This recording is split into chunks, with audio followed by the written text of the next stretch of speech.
यार क्या मुसीबत है, ये सिंदूर तो हट ही नहीं रहा। लगता है अब जब तक मैं हेयर वॉश नहीं कर लेती मुझे ऐसे ही मांग लेकर घूमनी पड़ेगी। संध्या जानती थी कि प्रेरणा आज के जमाने की पढ़ी लिखी लड़की और बचपन से ही शहर में पली बड़ी है, इसीलिए उस पर इन रिचुअल्स की अहमियत के बारे में उसे बिल्कुल भी नहीं पता था। अब इसी तरह 2 दिन 4 दिन गुजर जाते हैं और आज प्रेरणा की पहली रसोई की रस्म होती है। वैसे संध्या बहू, आज प्रेरणा बहू क्या बना रही है? तुमने तो अपनी पहली रसोई की रस्म में 56 भोग ही बनाकर रख दिए थे। समझ ही नहीं आ रहा था किससे शुरुआत करूं, क्या खाऊं। 56 भोग ना सही, लेकिन मेरी बहू जो प्यार से बनाकर खिलाएगी मैं तो वही खा लूंगी।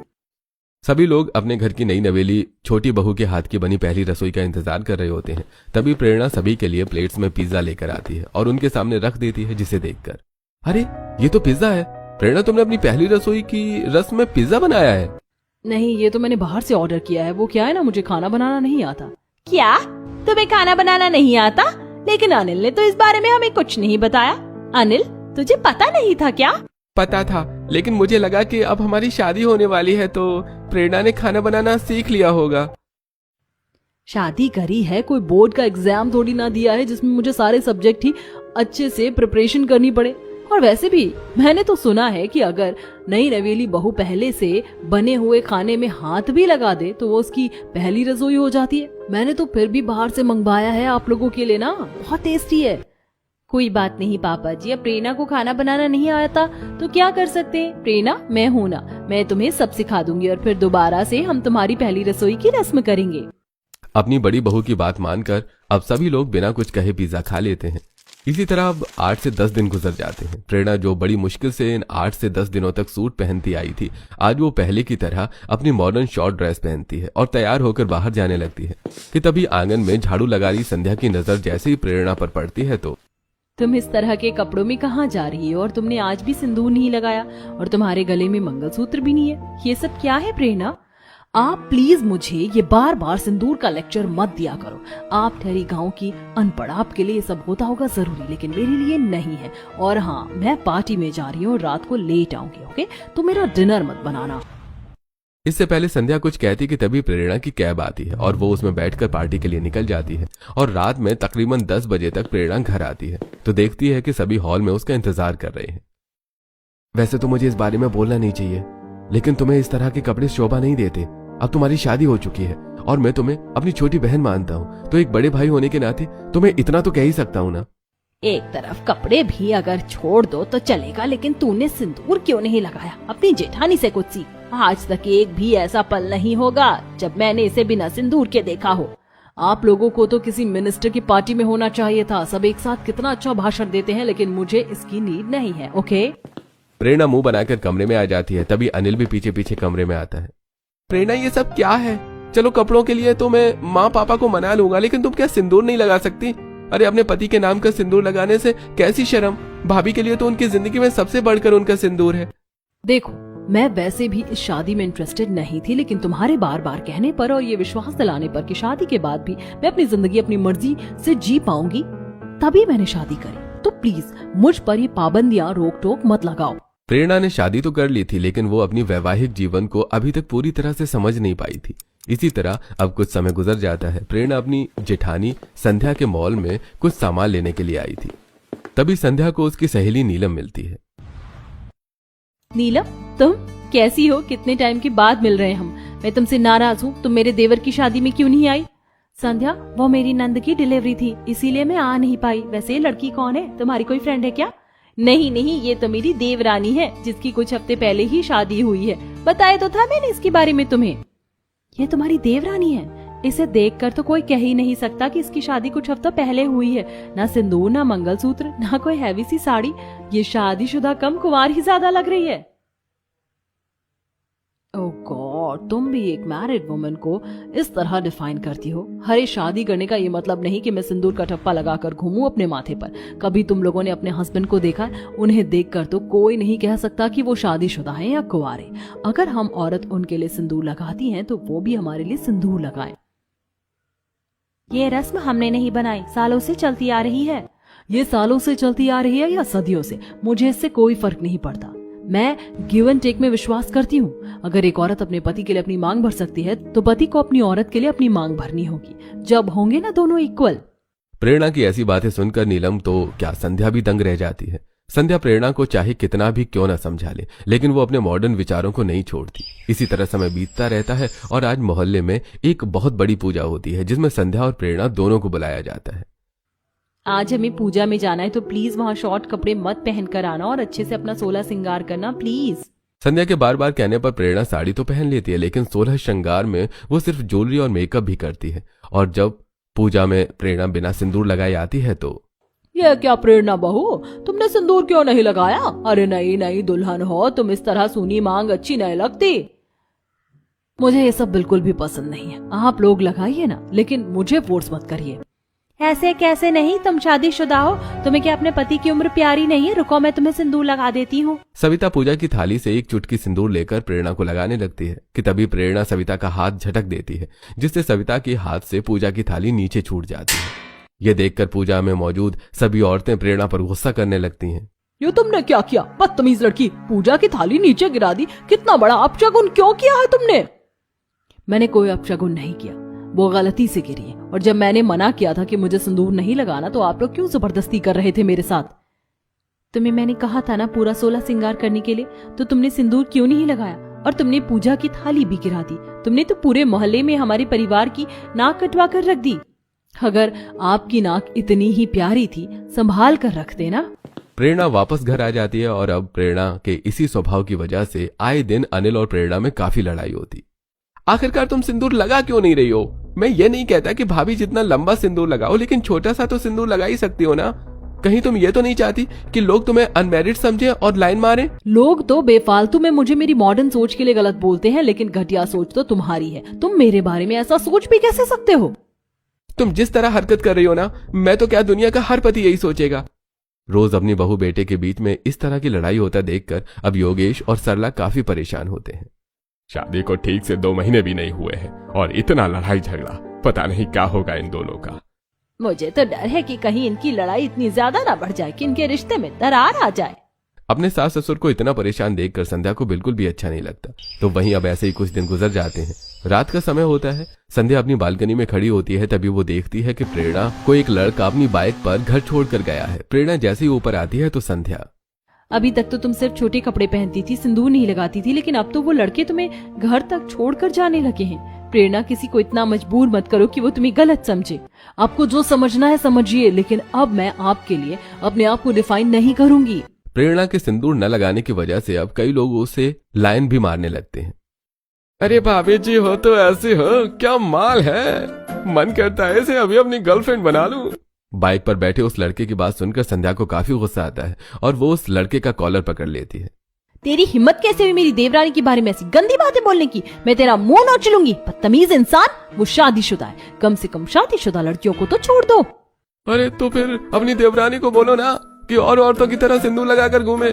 हमें भी शादीशुदा लड़कियों पर लाइन मारने का कोई शौक नहीं है। उस लड़के की बात सुनकर संध्या को काफी ज्यादा गुस्सा आता है, लेकिन जब अपना ही सिक्का खोटा हो तो संध्या लोगों को क्या ही बोल सकती थी। इसी तरह समय गुजरता है और आज गांव से संध्या के मामा रमेश आते हैं। मामा जी, आप आने से पहले मुझे बता देते तो मैं आपके लिए आपका मनपसंद लिट्टी चोखा बनाकर रखती। बहू, मुझे तो खुद नहीं पता था कि मेरा यहाँ आना होगा। सुबह जैसे ही गाड़ी से शहर उतरा तो सोचा कि अपनी संध्या बिटिया से भी मिल चलूं। ये तो आपने काफी अच्छा किया। वैसे माँ जी और पापा जी अभी किसी काम से बाहर गए हैं, थोड़ी देर में आते ही होंगे। आप जब तक थोड़ा आराम कर लीजिए, मैं आपके लिए चाय बनाकर लेकर आती हूँ। बेटा, चाय तो मैं पीता रहूंगा, लेकिन मैं तुम्हारे लिए कुछ खास चीज लेकर आया हूँ, पहले वो देख लो। रमेश अपने बैग से एक सिंदूर की डिब्बी निकालकर संध्या को देता है। बेटा, ये कोई मामूली सिंदूर नहीं है। तुम्हारी मामी और मैं पिछले महीने वैष्णो देवी गए थे, वहां से माता के चरणों में चढ़ा हुआ सिंदूर लेकर आए हैं। इस पवित्र सिंदूर को तुम संभाल कर रखना और रोज इससे मांग भरना। माता रानी के आशीर्वाद से तुम्हारा सुहाग हमेशा सलामत रहेगा। मामा जी, आपने तो मुझे बहुत प्यारा तोहफा दिया है। मैं इसे अभी अपने पहले वाले सिंदूर के साथ मंदिर में रख देती हूँ। वैष्णो माता के चरणों में चढ़ा हुआ सिंदूर पाकर संध्या काफी खुश हो रही होती है और उसे अपने माथे से लगाती है कि तभी वहां जीन्स टॉप पहने प्रेरणा आती है। अच्छा, वो प्रेरणा तुम आ गई। मैं तुम्हें ही बुलाने वाली थी। इनसे मिलो, ये हैं हमारे मामा जी, आज ही गाँव से आए हैं। हेलो, कैसे हैं आप? आपसे मिलकर खुशी हुई। भाभी, मैं शॉपिंग के लिए अपनी फ्रेंड्स के साथ बाहर जा रही हूँ, आने में थोड़ा लेट हो जाएगा। Okay bye. इतना कहकर प्रेरणा वहां से चली जाती है। तो वहीं प्रेरणा को देखकर रमेश, अरे संध्या बेटिया, ये लड़की कौन है? जितना मुझे पता है तुम्हारी तो कोई नंद है नहीं, लगता है कोई रिश्तेदारी में होगी। मामा जी, ये मेरी नंद नहीं है बल्कि मेरी देवरानी है। आप लोग मेरे देवर की शादी में नहीं आ पाए थे ना, इसीलिए आपको पता नहीं है। क्या कहा? क्या कहा तूने? ये तेरी देवरानी है? अरे इसकी शादी को तो अभी ज्यादा समय भी नहीं हुआ है, लेकिन इसे देखकर तो कोई नहीं कह सकता कि ये शादीशुदा है। इसका पहनावा तो देखो, और इसने तो सिंदूर भी नहीं लगाया था। बेटा, तू उसे समझाती क्यों नहीं है? इस तरह सुहागनों का रहना शुभ नहीं माना जाता है।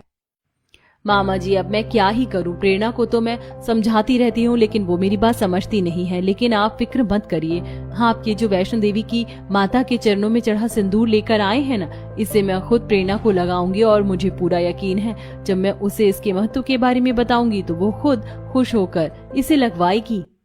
अब इसी तरह समय गुजरता रहता है और आज अनिल का बर्थडे होता है। अरे आज तो मेरे भाई का बर्थडे है, पार्टी तो बनती है। अनिल, आज तो हमें एक अच्छे से 5 स्टार होटल में ले जाकर खाना खिलाएगा। हाँ, वैसे शादी के बाद ये अनिल का पहला जन्मदिन है, और मेरे ख्याल से तुम दोनों को कहीं अकेले बाहर जाना चाहिए। तुम्हें मेरे मामा जी तो याद है ना, वो वैष्णो देवी माता के चरणों में चढ़ा हुआ सिंदूर लेकर आए थे, और आज तुम्हारे लिए इतना खास दिन है। आज तो तुम सिंदूर लगा ही सकती हो ना।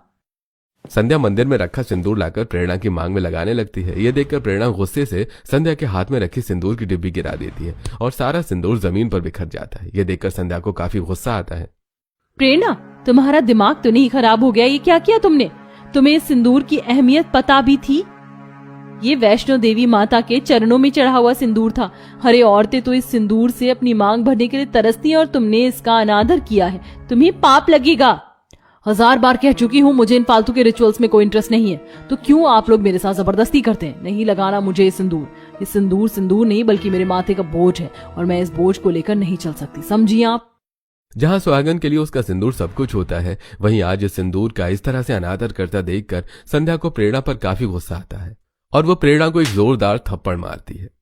आपकी इतनी हिम्मत, आपने मुझ पर हाथ उठाया? हाँ उठाया, और जो करना है कर लो। प्रेरणा, ये तुमने सही नहीं किया। मुझे लगता था कि तुम मॉडर्न पढ़ी लिखी लड़की हो, शहर में रह रही हो, तो शायद इसीलिए तुम्हारी सोच ऐसी है, लेकिन मैं गलत थी। तुम्हें क्या लगता है कि मैं कोई गांव की गंवार जाहिल लड़की हूँ? नहीं, काइंड ऑफ इन्फॉर्मेशन, मैं एक पढ़ी लिखी लड़की हूँ, और जितना मुझे पता है ना, मैं तुमसे ज्यादा ही पढ़ी लिखी होंगी। गांव में रहने का ये मतलब नहीं कि कोई गंवार ही हो। पढ़ी लिखी होने के बावजूद भी मैंने अपनी कभी संस्कार मर्यादा नहीं भूले। आज जो तुमने किया है ना, उसके लिए तो भगवान भी तुम्हें कभी माफ नहीं करेगा। क्या तुम मेरी खुशी के लिए एक दिन भी सिंदूर नहीं लगा सकती थी? आज मेरे जन्मदिन के दिन तुमने मुझे काफी अच्छा तोहफा दिया है, मैं इसे कभी नहीं भूलूंगा। अनिल आंखों में आंसू लिए बाहर चला जाता है। तभी वहां सरला भी गुस्से से, एक असली सुहागन ही इस सिंदूर की अहमियत जान सकती है, लेकिन मुझे नहीं लगता कि तू एक सच्ची सुहागन है। बहुत बड़ी गलती करी मैंने तुझे अपनी बहू बनाकर। तूने इस सिंदूर का अपमान करके पता नहीं मेरे बेटे की जिंदगी में क्या जलजला लाया है। अगर उसे कुछ भी हुआ ना, तो मैं तुझे कभी माफ नहीं करूंगी। सभी लोग प्रेरणा को काफी सुनाने लगते हैं, जिससे परेशान होकर प्रेरणा बाहर चली जाती है, और इसी तरह अब शाम हो जाती है। अनिल सुबह के हुए इस कलेश से अभी भी नहीं उभरा होता, और वो गुस्से में अपने बाइक चला रहा होता है। तभी एकदम से अनिल का ध्यान भटकता है और वो रॉन्ग वे पहुंच जाता है, और सामने से आ रही गाड़ी से बचने के लिए अनिल जैसे ही अपनी बाइक मोड़ता है तो एक दूसरी गाड़ी के साथ उसका एक्सीडेंट हो जाता है। आसपास के मौजूद लोग जल्दी से अनिल को अस्पताल ले जाते हैं, और जब ये बात घर वालों को पता चलती है तो वो लोग भागे भागे हॉस्पिटल आते हैं। मेरा बेटा कैसा है? वो ठीक तो है ना? उसकी जान तो खतरे में नहीं है ना? कुछ बोलिए ना डॉक्टर साहब, कैसा है मेरा बेटा? देखिए, अभी हम कुछ नहीं कह सकते। एक्सीडेंट में उनके हाथ और पैर की हड्डी फ्रैक्चर हो गई है, और काफी ब्लड लॉस भी हुआ है। जब तक उन्हें होश नहीं आता तब तक हम उनकी कंडीशन नहीं बता सकते। आप कुछ भी करिए, लेकिन मेरे देवर जी को बचा लीजिए। उन्हें कुछ नहीं होना चाहिए। माँ जी, सब ठीक हो जाएगा, आप परेशान मत होइए। सभी लोग काफी ज्यादा परेशान हो रहे होते हैं। तो वहीं अंदर अनिल का ऑपरेशन चलता है। तभी उस अस्पताल में प्रेरणा की मां ममता अपने रेगुलर चेकअप के लिए आई होती है, और जब वो अपनी बेटी के ससुराल वालों को देखती है तो उनके पास जाती है, और अब ममता को सारी बात पता चलती है। दामाद जी का इतना बड़ा एक्सीडेंट हो गया, प्रेरणा अभी तक यहाँ नहीं है। आखिरकार ये लड़की है कहाँ? ममता प्रेरणा को कॉल करती है। प्रेरणा अपने दोस्तों के साथ क्लब में डांस कर रही होती है और जब ममता प्रेरणा को सारी बात बताती है तो उसके पैरों तले जमीन खिसक जाती है और वो रोते हुए जल्दी से हॉस्पिटल आती है। कैसी है उनकी हालत? डॉक्टर ने क्या कहा? मुझे उनसे मिलना, एक बार मिलवा दीजिए ना प्लीज। कहाँ है अनिल? अपना ये ड्रामा बंद कर। मेरे बेटे की जान खतरे में डालकर अब तो ये रोना धोना कर रही है। तूने हमेशा सिंदूर का अनादर किया ना, उसी का फल भुगत रहा है मेरा बेटा। मैं तुझे छोड़ूंगी नहीं, अगर उसे कुछ भी हुआ तो। तुम्हारी सास ने सब कुछ बता दिया है। मैंने तुम्हें क्या इसी दिन के लिए इतना पढ़ा लिखा था कि तुम अपने संस्कार भी भूल जाओ? प्रेरणा, मुझे तुमसे ये उम्मीद नहीं थी। अगर दामाद जी को कुछ भी हुआ ना तो मैं भी तुमसे सारे रिश्ते नाते खत्म कर दूंगी। सबकी ऐसी बातें और अनिल की ऐसी हालत को देखकर प्रेरणा काफी ज्यादा टूट चुकी थी और अब वो अस्पताल में बने मंदिर में जाती है और रोते हुए भगवान से प्रार्थना करने लगती है। भगवान, मुझे नहीं पता था कि मेरा सिंदूर का इस तरह अपमान करना मेरे पति की जान को खतरे में ले जाएगा। मुझे माफ कर दीजिए भगवान, जो सजा देनी है मुझे दे दीजिए, लेकिन उन्हें कुछ नहीं होना चाहिए। आज मुझे सच में अपनी गलती का एहसास हो गया है। मंदिर में प्रेरणा खड़ी खड़ी हाथ जोड़ते हुए काफी ज्यादा रो रही होती है। तभी वहां संध्या आती है और अपने बैग से सिंदूर की डिब्बी निकालकर प्रेरणा को देती है। मुझे ये तो नहीं पता कि तुम्हें अभी भी इस सिंदूर पर विश्वास हुआ है या नहीं, लेकिन मेरा दिल कहता है कि तुम्हें आज अपनी सूनी मांग को भर लेना चाहिए। क्या पता इस सिंदूर को लगाने के बाद भगवान तुम्हें तुम्हारी गलती के लिए क्षमा कर दे। भाभी, क्या इस सिंदूर को लगाने के बाद अनिल ठीक हो जाएगी, उनकी जान बच जाएगी? ये माता रानी के चरणों में चढ़ा हुआ सिंदूर है। तुमने अभी तक एक चुटकी सिंदूर की ताकत को नहीं जाना है प्रेरणा। सावित्री ने यमराज से अपने पति सत्यवान के प्राण वापस ले लिए थे। जब सावित्री में इतनी ताकत हो सकती है तो तुम्हारे अंदर क्यों नहीं? संध्या की बातें सुनकर प्रेरणा संध्या के हाथ से सिंदूर की डिब्बी लेती है और खुद से एक चुटकी सिंदूर से अपनी मांग भरती है और भगवान के सामने रो रो कर अपने पति की सलामती के लिए प्रार्थना करती है। तो वहीं कुछ घंटे के ऑपरेशन के बाद जब अनिल होश में आता है, जैसे ये बात प्रेरणा को पता चलती है तो वो भागी भागी अनिल के पास आती है। अनिल, कैसे आप? ठीक तो है ना? कहीं ज्यादा दर्द तो नहीं हो रहा? अनिल, मुझे माफ कर दीजिए। काश मैं पहले अपनी गलती को समझ पाती। मैंने आपके साथ बिल्कुल ठीक नहीं किया। आप मुझे छोड़ तो नहीं देंगे ना? मुझे अपनी गलती का एहसास हो चुका है, मुझे माफ कर दीजिए। मैं तो उम्मीद ही खो चुका था, क्या मैं तुम्हारे पास वापस आ पाऊंगा? आखिरकार तुमने मेरा नाम का सिंदूर अपनी मांग में लगा ही लिया और देखो मैं वापस आ गया तुम्हारे पास। और तुमने सोच भी कैसे लिया कि मैं तुम्हें छोड़कर जा सकता हूँ? मैंने तुमसे प्यार किया है, कोई मजाक नहीं। काश मुझे अपनी गलती का एहसास पहले ही हो जाता, आज हमें ये दिन नहीं देखना पड़ता। आप सच में बहुत अच्छे हैं जो इतना सब कुछ होने के बावजूद भी मुझे माफ कर रहे हैं। अब मैं आपको गलती का कोई मौका नहीं दूंगी। कुछ लोगों के लिए मामूली सिंदूर है, लेकिन इस सिंदूर की अहमियत और शक्ति सिर्फ एक सच्ची सुहागन ही जान सकती है। और प्रेरणा, आज तुम सही मायने में एक सुहागन बन चुकी हो। कुछ गलती तो मेरी भी है। अपनी बेटी को मैंने बहुत पढ़ाया लिखाया, लेकिन अपने संस्कार रीति रिवाज में इसे सिखा नहीं पाई। लेकिन अब मैं बहुत खुश हूँ कि आज मेरी बेटी को उसके संस्कार रीति रिवाज सब कुछ पता चल गए और वो उनका अच्छे से पालन भी करेगी।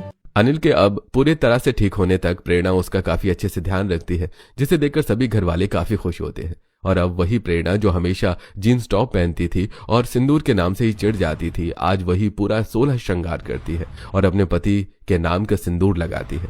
प्रेरणा को इस तरह के हुलिये में देखकर उसकी मॉडर्न फ्रेंड्स दंग रह जाती हैं। प्रेरणा, मुझे तो यकीन नहीं हो रहा कि ये तू ही है जिससे इस तरह के कपड़े से, गहने, यहाँ तक कि सिंदूर से भी नफरत थी। आज वही ये सब पहनकर लगाकर आई है। इन कुछ महीनों में तो कितनी ज्यादा बदल चुकी है। क्या तो वही प्रेरणा है ना जिसने एक बार खुद अपने हाथों से मेरा सिंदूर पोंछा था और आज मैं उस प्रेरणा की मांग में सिंदूर देख रही हूँ। तुम्हारी मांग का सिंदूर पोंछकर मैंने सच में बहुत बड़ी गलती करी थी। मुझे सच में इस एक चुटकी सिंदूर की कीमत नहीं पता थी, लेकिन उस हादसे के बाद आज मैं इसकी कीमत और शक्ति जान चुकी हूँ। और अब तुम भी अपनी सूनी मांग को भर लो। देर से सही, लेकिन प्रेरणा को अब इस एक चुटकी सिंदूर की कीमत और उस